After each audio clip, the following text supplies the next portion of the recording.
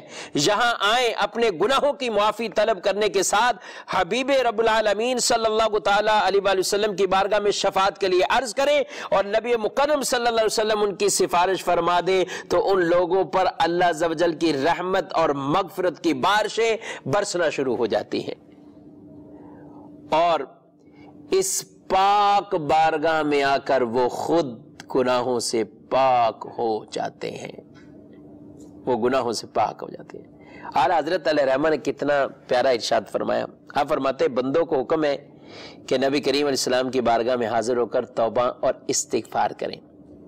اللہ تعالیٰ سمیع ہے، سننے والا ہے، اللہ تعالیٰ بصیر ہے، دیکھنے والا ہے، اللہ علیم ہے، علم والا ہے، اور اللہ تبارک و تعالیٰ ہر چیز کو، چھوٹی سی چھوٹی آواز، چھوٹی سی چھوٹی چیز جو اگر کسی آلے میں بھی اگر نہ آئے، خوردبین کے ذریعے بھی سے نہ دیکھی جائے، اللہ تعالیٰ اس باریک سے باریک ذرات سے بھی واقف ہے۔ اللہ کریم ایسا سمیع ہے، سننے والا، کہ پس سے پس، ہلکی سے ہلکی آواز تو آواز، دلوں میں اٹھنے والے خیالات کو جانتا ہے۔ انہ علیم بذات الصدور، وہ دنوں کے راز بھی جانتا ہے۔ لیکن اللہ تبارک و تعالیٰ نے معافی کا جو طریقہ ہے، فرمایا میرے محبوب کی بارگاہ میں آ جاؤ۔ لوگ ظلم کر بیٹھے، اے محبوب آپ کے پاس آ جائے اور آپ صلی اللہ علیہ وسلم ان کے لیے استغفار فرما دیں۔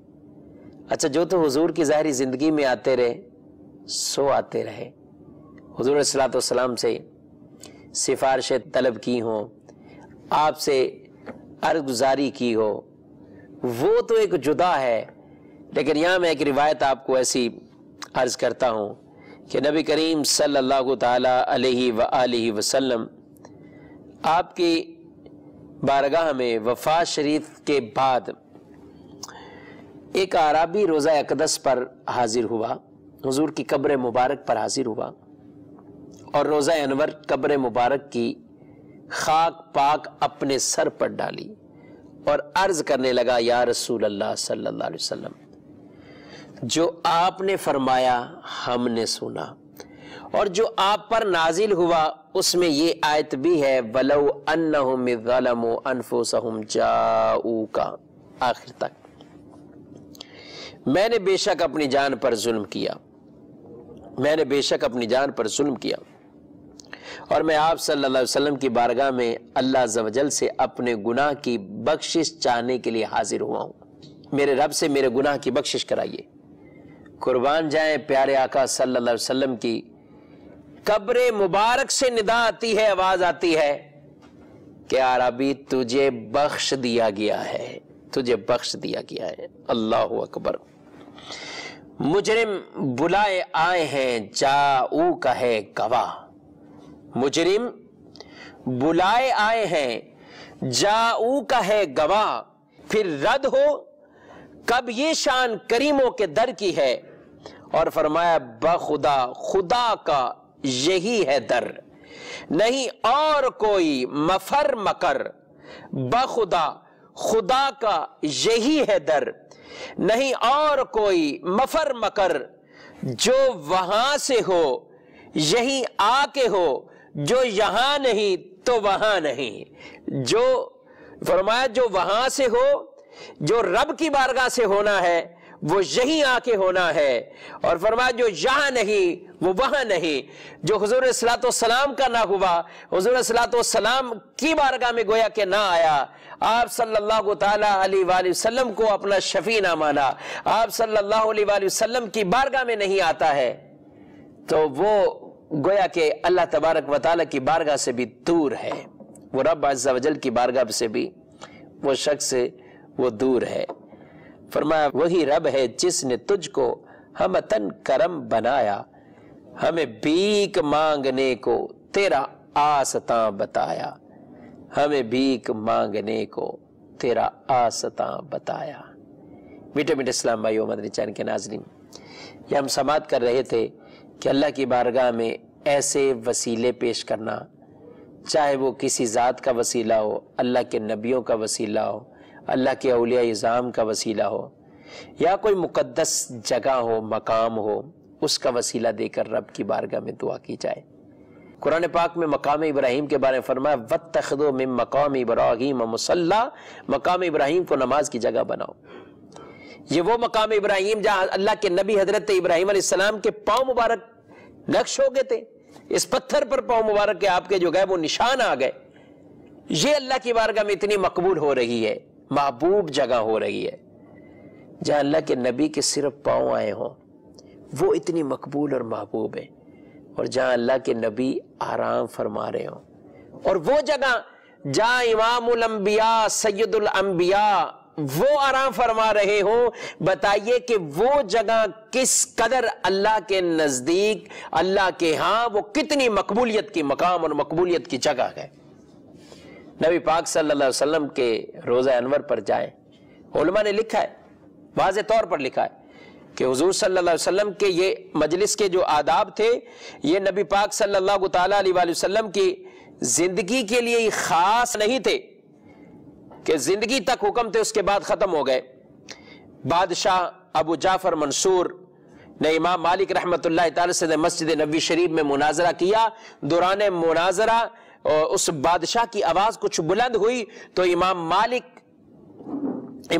رحمۃ اللہ تعالی علیہ نے اسے ڈانٹتے ہوئے کہا، اے امیر المومنین، اس مسجد میں آواز اونچی نہ کرو، کیونکہ اللہ تعالیٰ نے ایک جماعت کو ادب سکھایا ہے، یا ایھا الذین آمنوا لا ترفعوا اصواتکم فوق صوت النبی، تم اپنی آوازوں کو نبی اکرم صلی اللہ علیہ وسلم کی آواز سے بلند مت کرو۔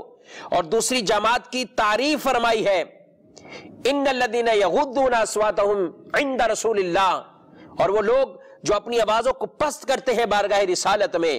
اور ایک قوم کی مذمت کی ہے، ان الذین ینادونک من وراء الحجرات، اور وہ جو تمہیں حجروں کے باہر سے پکارتے ہیں، یہاں پہ ان کی مذمت بیان کی ہے۔ فرمایا بے شک آپ صلی اللہ علیہ وسلم کی عزت، آپ کی حرمت اب بھی اسی طرح ہے جس طرح آپ صلی اللہ تعالیٰ علیہ وسلم کی ظاہری حیات میں تھی۔ یہ سن کر ابو جعفر منصور بادشاہ وہ خاموش ہو گیا، اور پھر دریافت کیا، اے ابو عبداللہ، یعنی امام مالک رضی اللہ تعالیٰ عنہ سے مخاطب ہو کر کہا کہ ذرا مجھے یہ تو بتاؤ، قبلے کی طرف منہ کر کے دعا مانگو یا رسول اللہ کی طرف متوجہ ہو کر میں دعا کروں؟ فرمایا تم کیوں حضور صلی اللہ علیہ وسلم سے منہ پھیرتے ہو، حالانکہ حضور صلی اللہ تعالیٰ علیہ وسلم تمہارے اور تمہارے والد حضرت آدم علیہ السلام کے بروز قیامت اللہ کی بارگاہ میں وسیلہ ہیں، بلکہ تم حضور صلی اللہ تعالیٰ علیہ وسلم کے روزے مبارک کی طرف متوجہ ہو جاؤ، اور حضور کے روزے مبارکہ کی طرف متوجہ ہو کر اللہ کے حضور دعائیں مانگو۔ مدنی چینل کے ناظرین یہ بات یاد رکھیں، دعا اللہ ہی قبول فرماتا ہے، اللہ تبارک و تعالیٰ ہی دعا قبول فرمانے والا ہے۔ لیکن کئی چیزیں جو بیان کی گئی ہیں، ایسے وسیلے ہیں اللہ کی بارگاہ میں پہنچنے کے لیے کہ اللہ ان کی وجہ سے ہماری دعاؤں کو جلد قبول فرما لیتا ہے۔ ایک اور روایت بڑی مشہور روایت ہے کہ کچھ افراد جو گئے وہ غار میں پھنس گئے، اب غار سے نکلنے کی کوئی سبیل نہیں تھی، تو آپس میں انہوں نے مشاورت کی کہ ہم کوئی اللہ کی بارگاہ میں اپنے اچھے عمل پیش کر کے دعا کریں، اللہ اس مصیبت سے چھٹکارا عطا فرمائے۔ انہوں نے پھر دعا کی اور وہ دعا مانگی، اس میں ایک دعا انہوں نے اپنے ایک آدمی نے آگے بڑھ کر اپنے ماں باپ سے کی گئی نیکی، ماں باپ سے کی گئی صلہ رحمی، ماں باپ کی گئی خدمت، اس خدمت کو اللہ کے حضور پیش کر کے انہوں نے دعا مانگی، اللہ تعالیٰ نے ان کی دعا کو قبول فرمایا۔ بقیہ نے بھی اپنے اعمال کو اللہ کے حضور پیش کیا اور ان کے وسیلے سے دعا مانگی۔